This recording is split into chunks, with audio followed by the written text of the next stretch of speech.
Hello guys, today we'll be talking about another DC movie.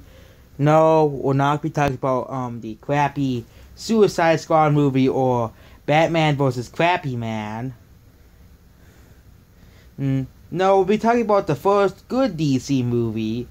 The first actual good DC movie. Oh, and I found out probably why Venom did well. It was published by Tencent in China. A useless fact, but hey, as long as it grows 232 million in China, good for them. But today we're talking about Wonder Woman. This is actually not a bad movie. I thought it was a bad movie because it's DC, and I said, "Oh, this movie's overrated." But that old review, that's a troll review, I deleted it. It's all gone. And you don't ever have to see it again. Okay, so the plot, there will be spoilers. The plot basically means the Wonder Woman or Diana receives a memory from World War I, prompting her to recall her past. The daughter of Hippo.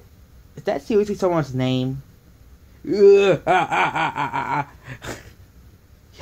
Hypo. I'm not pronouncing that name. Moving on. Diana is raised on this hidden island that no one can go to, home to Amazonian warriors created by Zeus to protect mankind. Well, considering they knew absolutely nothing about modern technology, and they were sitting on the island doing nothing, kind of reminds me of a certain group of people off of the Indian Ocean, including Ella. And the person that named Hippo, because I don't want to pronounce her name, explains the history about Ares and the gods and all that stuff. It's based off the Greek gods, so the movie does take place in Greece. Afusi initially forbids Diana to be trained. Hippo reluctantly trains her to Antio. I can't speak Greek, okay? If someone is Greek and they're watching this, I'm sorry if I butcher any names of this movie, because I don't speak Greek, so that's basically it. Oh, and they train her, and then some captain passes on the island, and then the Germans attack them, but she saves herself to save Diana. Steve is interrogated by the Lasso and reveals that the war is consuming the outside world and that he is an Allied spy. He has stolen the notebook of the chemist Maru while attempting to engineer a deadlier form of mustard gas under the order of some German guy from the Ottoman Empire.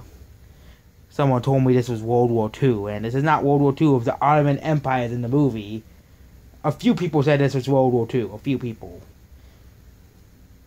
And she goes to the area to stop Ares for good, even though it isn't Ares. People that's naturally evil and good. Okay, that's how it is. And one day they deliver his notebook to the war council while Patrick Morgan is trying to negotiate the armistice for Germany. Diana translates it to other languages, and the plan to release it on Western Front. A food forbidden by his commander, Steve, with secret funding for Morgan, recruits spy, Seymour and marksmanship, Charlie and smuggler Chief Nappy to prevent the gas from being released. The team reaches the front in Belgium. Diana goes alone to no man's land to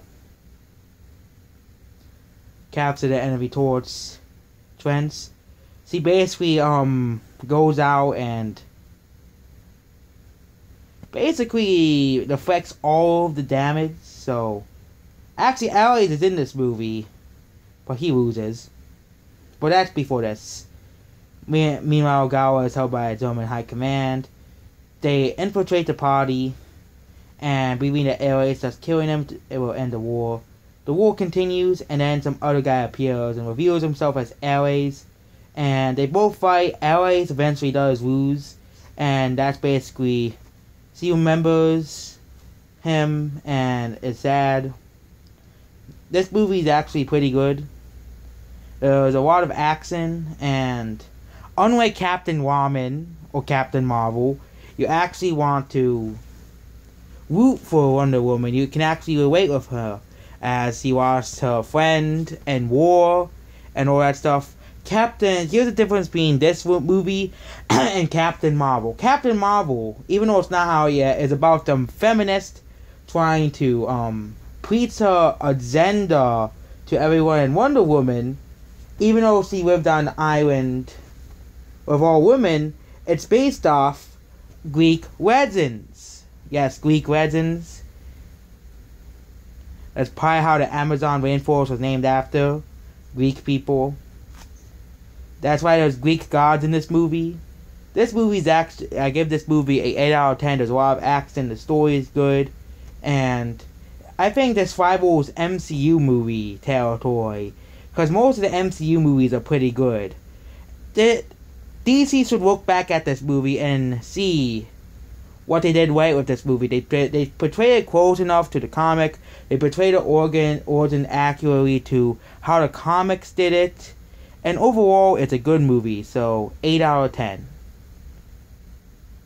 Goodbye.